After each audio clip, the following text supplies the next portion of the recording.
Let's not discuss about whether hand washing is more important than keeping distance or ventilation. Let's do it all. He literally said, do it all. So if people ask me, I want to reopen, for example, an office or a school, I want to make sure things are safe, I tell them, do it all. Make sure people wash their hands, try to keep a distance where possible, make sure you ventilate as much as reasonable possible with the existing systems. And that's maybe one specific recommendation I can give. Hello and welcome to Let's Talk Clean Air, where we find out more about how clean air can affect the quality process for you and the workplace. This month, as the world changes with the COVID-19 pandemic, new guidelines have been introduced in Europe with regard to building safety. We'll be finding out more about those and how they might change the way that we do things. My name is Dusty Rhodes and joining me is Atse Boerstra and Tobias Zimmer. Atse Boerstra serves as a board member with RIVA, the Federation of European Heating, Ventilation and Air Conditioning Associations, founded in 1963. His own company, BBA Binnen Milieu in the Netherlands, are a world-leading consultancy firm specialising in the indoor environment and its effects on people. Tobias Zimmer, the Vice President of Global Product Management and International Standards at Camfil, has 17 years' experience working in the ventilation industry. He's also an active member in several industry associations such as Eurovent and Evia. Tobias is also deeply involved in the development of international standards in the fields of air filtration and building ventilation, both at ISO global level and SEN on the European level. Atse, if I can start off with you, could you tell me more about RIVA and their role in the European industry? Yes, like you said, I'm one of the board members of RIVA. RIVA is the European Federation of Heating, Ventilation and Air Conditioning Associations. So think, for example, in the UK, CIPSE, organizations like CIPSE, and umbrella organizations for organizations like that. We call ourselves the voice of the European HVAC engineer, consultant, maybe manufacturer. And we try to put the subject of healthy, energy efficient, productivity enhancing HVAC systems on the agenda in Europe. Now, you've recently developed a guideline for building ventilation in regards to COVID-19. Can you tell me how the guidelines came about? Yes, when the first signals came, especially from Asia, I remember the issues with the cruise ship where we had COVID outbreaks. Some of us started to contact each other within RIVA. For example, Professor Jarek Kunitsky, who has been on the RIVA board for a long time. And we also started quite soon, I'm talking end of February already, beginning of March, we started to reach out to some of our friends in Asia, for example, in Hong Kong, who we knew had experiences with the previous SARS epidemic. So already at that time, we started to communicate what's happening. Is this airborne? What can we do on the side of our systems, heating, ventilation, air cleaning? That's basically how it started. And within a couple of weeks, we got to the point where we had written down, I'm talking about the first version of the RIVA guidance document. We had written down what we thought was good guidance for especially existing buildings on how to adjust your heating, ventilation and air conditioning systems. Now, we've had many viruses in the past. Why has it taken COVID-19 to get these guidelines together? Yeah, that's a very interesting question because there are other diseases. Think, for example, influenza, and we know of those diseases that they also at least partly spread through the air. So it does make sense when you discuss, for example, about the ventilation requirements in buildings to not just look at impact on energy or impact on comfort, on smells in buildings, but to also look on how ventilating more or less impacts the spread of infectious diseases inside. And I'm also on the SEN committees, and so we talk about this issue a little bit. But of course, since COVID, we are kind of forced with the whole community to really think about, are we ventilating our buildings the right way, and should we maybe adjust the ventilation standards we use? So it's kind of it helps to put the subject on the agenda again, even though already in the past we had other diseases that on paper at least should ask for more attention to this subject. So COVID-19 is really kind of just the sheer size of it has given us focus and a reason for getting these things done now. And we're able to take what we know and are learning about COVID-19 and with previous viruses and building all of those learnings into these guidelines. Can you tell me what are the key considerations that are made within the guidelines? Yeah, in the last version of the RIVA guidance document from November 2020, we now describe 15 different actions you can take to make existing buildings better, more healthy, less risky in terms of ventilation and infectious diseases, especially COVID. I'm not going to tell them all 15, but important ones are related to dilution, making sure there's enough fresh air coming in individual spaces. So if there is by accident somebody who spreads the virus, then what the other people inhale, the concentration is relatively low because you ventilate a lot, you dilute the air in the right amount. So some of the advice is related to the amount of fresh air supply. Some of the advice is related to, for example, the use of operable windows, because sometimes if you have a meeting room which is designed for a few people and you are there with a lot of people, it makes sense maybe between meetings for 5 or 10 minutes to open a window. People like us, I have a background in mechanical engineering. They normally only think about mechanical systems, but often the combination of good facades, operable windows, and good mechanical systems works very well. So we talk about that. We also talk about the use of air filtration. In some situations, it's difficult to ventilate really a lot. Think, for example, of a meeting room in a nursing home. People will in winter get a lot of draft problems. So in some situations, people are there sitting together. We have to protect them against each other. And then you additionally can do something with filtration. So we have some recommendations about that. And I think those are the main ingredients. Are there any recommendations around the fresh air supply, like how many changes should we aim to achieve? Yeah, that's a typical question that's easier asked than answered. And this has to do with the fact that it depends very much on the situation. If you have a situation where where everybody's quiet, we know when people are quiet and they sit still and they have a low metabolism, they spread much less aerosols than, for example, when they talk a lot, and it's even more when people shout. Think about a sports venue, for example, or when people sing. Think about the church. So it's very much dependent upon what people are doing, on the size of the room. If you have a relatively large space, it takes time before it fills up with aerosols, with bioeffluents. So it's very difficult to give just one number. Everybody asks about that. In terms of how much you should ventilate as a minimum. Having said this, there are European standards that say that in a Class A situation you should ventilate at least 10 liters per second per person. So that's about 36 cubic meter per hour per person. And I've seen a few academics that had analyzed some outbreaks and where they said, well, you should ventilate at least something like that, this 10 liters per second per person. I personally think it doesn't hurt if you go a little bit higher. And of course, from an energy point of view, especially in winter or maybe middle of summer, you want to limit it. But to be honest, I've done some calculations myself. There are ways you can calculate infection risk through the air. And I found that it's in certain situations you need way more than even this 10 or 20 liters per second per person if you are there for a really long time together and you shout and sing, etc. So there's not just one number that makes you safe by definition. You say that the guidelines, that there are 15 different recommendations in there. Where could we find the entire list of guidelines and recommendations? Yeah, if you go to the RIVA website, which is riva.eu, you spell this REHVA and then .eu, so riva.eu.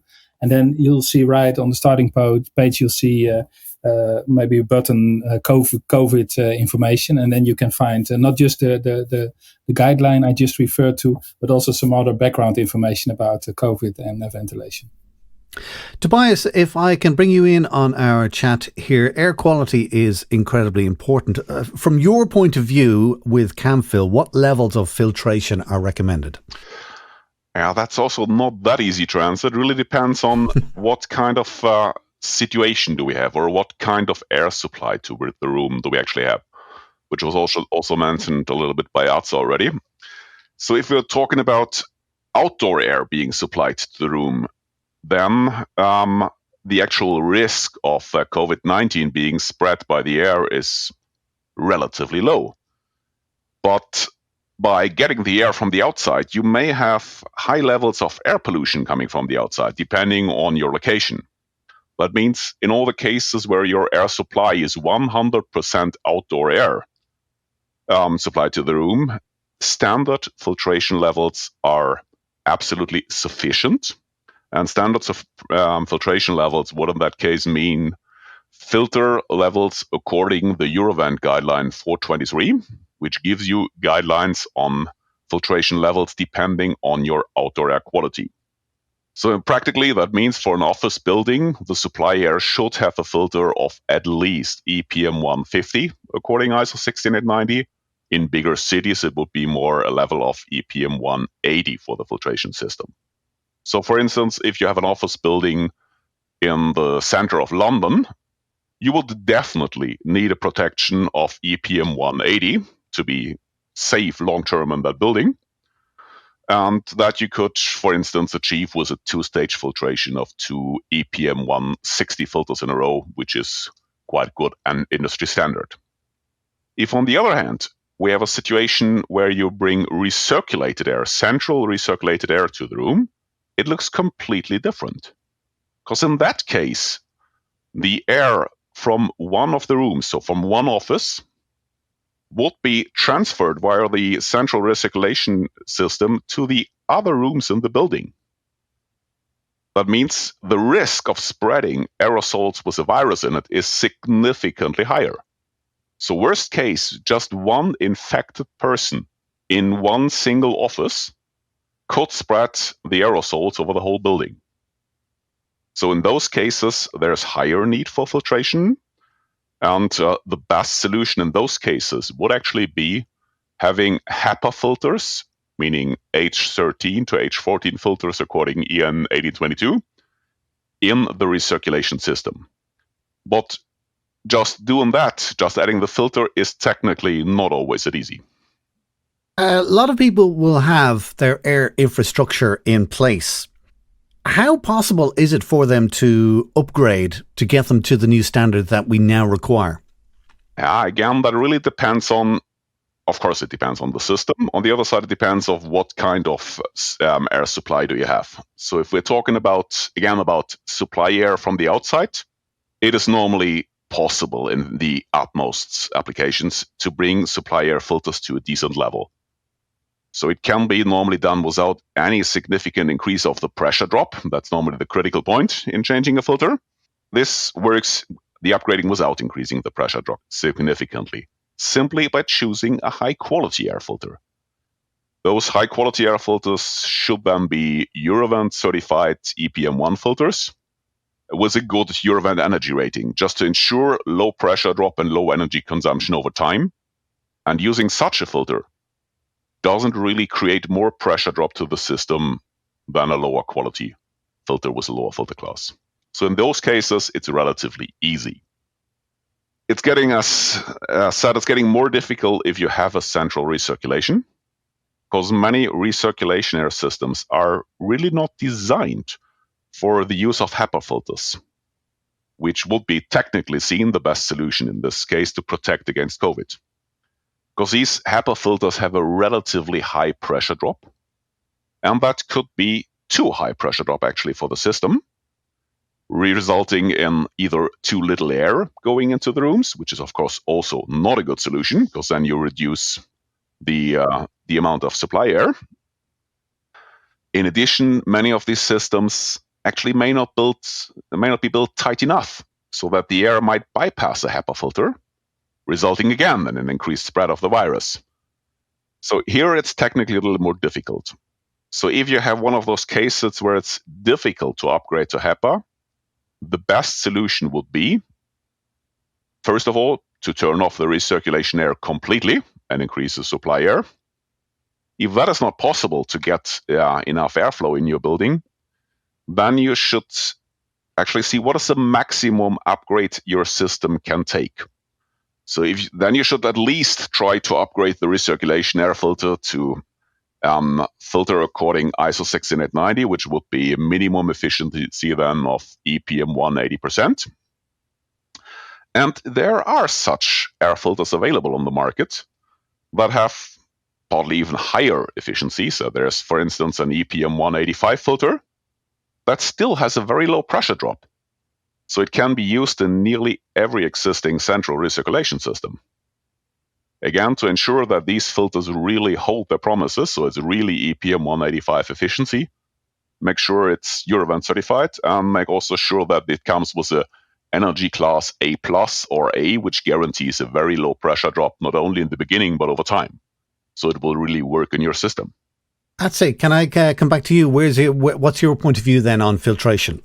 Well, in addition to what Tobias said, one thing I think it's very important to point out, and Tobias already kind of said it, is that it very much depends on the system you have. When we in March, April had discussions with colleagues from other continents, North America, Asia, it took us a while to find out, because if you talk with somebody from Scandinavia or Germany or the Netherlands, what you standard think about, for example, in an office environment, is that you have a system. It's not an all-air system. You do have ducts. This is just to make sure that ventilation air goes to different spaces.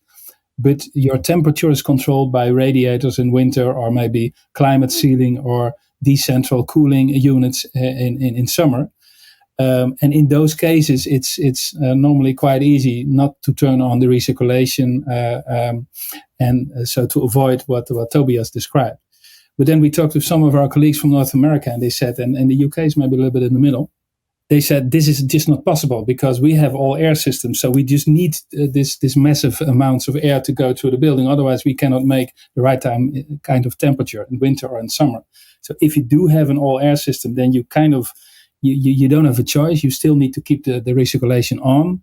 And then, like Tobias said, you have to really look at what kind of filter do we put in the return duct before air is put back into the building. And another remark is, when we talked, especially with our colleagues from Asia, they told us, be aware that in some situations, think of big cities in China, maybe also Delhi, and also, of course, here and there in Europe and in North America, the outdoor air is so polluted that it's easy to say that you should keep systems on the maximum setting, and that you try to maximize the amount of fresh air coming into the central air handling unit. But then, of course, you bring in much more fine particles from outside. So in those situations, you really have to maybe change your outdoor air filters faster, or put in a better outdoor air filter. So you really have to think about, where is my building? How is the outdoor air quality there? Is it an all-air system or not? Can I shut off the recirculation? So no easy answers here. So what do you do then if you have done all of these things as you suggest, and then you just come to the realization that the system that you have now cannot be upgraded? What are the options? So what can you do? So in addition to the air filters and supply air and central recirculation, there's also the other option, or an additional option, of using decentralized or even mobile air purifiers in the room. So it's recommendable everywhere where proper filtration of the air is otherwise difficult. So if you use these mobile air purifiers, it's extremely important that those purifiers are equipped with HEPA filters, so real H13, H14 filters, because there's also some other systems on the market which are more questionable. But having a real HEPA filter, you can be sure that the filters are able to reduce the aerosol concentration in a sufficient way. So being a little bit more specific, what's the best solution in which case really depends on the specific case. So what type of recirculation are we actually talking about? as I mentioned already, there's various versions of it. And there's not only central recirculation. So if it's central recirculation, the only option is upgrade your filters or turn it off completely, because there is a high risk of spreading viruses over the rooms. And then if it doesn't work with the recirculation upgrade of filters, then use mobile air purifiers.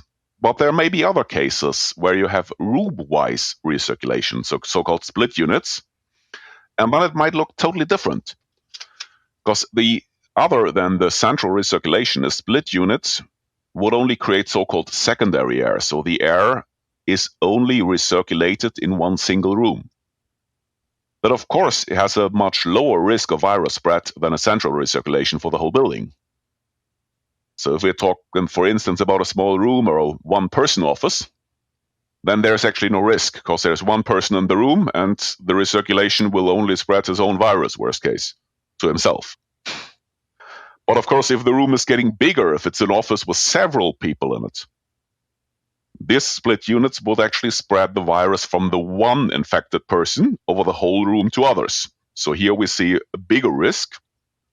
And these split units normally cannot be upgraded to good filtration. They're really not prepared for it. So in those cases, and where it's not possible to turn off the split units for temperature reasons, again, the best solution would be the use of one, or probably, depending on the room size, multiple room air purifiers to do additional recirculation of the room air and decrease the aerosol concentration. Atsi, let me go back to the guidelines, because our overriding concern really is people getting back to work in offices and schools and, of course, other facilities. What would you say are your 3 key recommendations just to making sure that people are safe? Yeah, and maybe a general remark to answer that question that I would like to make first is that of course, if people go back to the office, and we know with this specific virus that we have right now, that people might carry the virus without having symptoms. So you should always assume that the other, also persons without symptoms, might carry the symptom, especially if your infection rate in your region is high. If you want to try to make the work environment as safe as possible, you should look at more than air filtration, ventilation, etc. Let me be very clear about that. So we have the standard measures, hand washing, staying home if you have symptoms, keeping distance, etc. So these things are important, and ventilation, air cleaning, etc. are important. So you really have to see it as a combination. And the Secretary General of the World Health Organization, Gabriel Jesus, I never know exactly how to say his name, he said this in a video, I think in September. He said, let's not discuss about whether hand washing is more important than keeping distance or ventilation. Let's do it all. He literally said, do it all. So if people ask me, I want to reopen, for example, an office or a school, I want to make sure things are safe, I tell them, do it all. Make sure people wash their hands, try to keep a distance where possible, make sure you ventilate as much as reasonable possible with the existing systems. And that's maybe one specific recommendation I can give to answer your original question. A lot of existing situations, they have quite a high capacity to ventilate a lot at a room level, but the settings are such, because of energy reasons, for example, that they don't do the maximum that they can do. They maybe operate only on 30 or 40%. For example, because they have a demand-controlled system that reacts slowly on CO2 concentration. So it takes maybe an hour before the system goes to the maximum setting.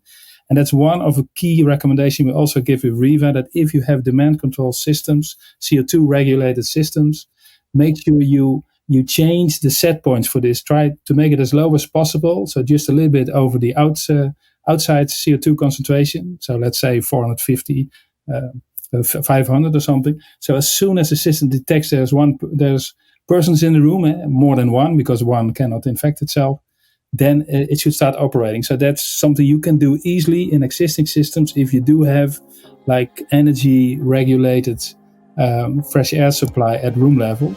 And this is something, it doesn't really cost that much money. It can easily be done. And I see a lot of mistakes with that still. Okay, well, there is definitely lots and lots that can be done to make our buildings more safe as people do return when they eventually do return back to work. For now, though, Atsi Bustra and Tobias Zimmer, thank you both very much for joining us. Okay, thank you. Thank you. It was a pleasure. If you would like to find out more about what we've been talking about today, just follow the links in the show notes. You'll find those in the description of this podcast on your phone or whichever device you're listening to us on right now. They include links, contact details, and anything else that you might need to get the information you want. Our podcast today was produced by Camfil, a world leader in the development and production of air filters and clean air solutions. You can find out more at camfil.com.